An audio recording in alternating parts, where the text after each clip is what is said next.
قل يا أيها الناس إن كنتم في شك من ديني فلا أعبد الذين تعبدون من دون الله ولكن أعبد الله الذي يتوفاكم وأمرت أن أكون من المؤمنين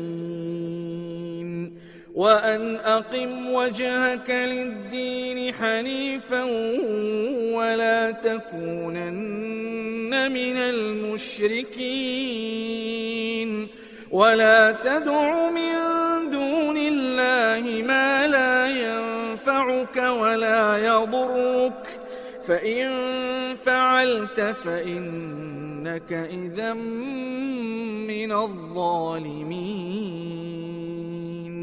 وإن يمسسك الله بضر فلا كاشف له إلا هو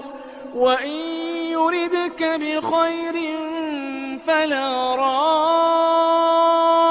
لفضله يصيب به من يشاء من عباده وهو الغفور الرحيم قل يا أيها الناس قد جاءكم الحق من ربكم فمن اهتدى فإنما يهتدي لنفسه ومن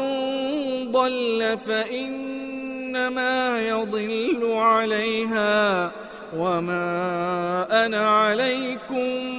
بوكيل واتبع ما يوحى إليك واصبر حتى يحكم الله وهو خير الحاكمين.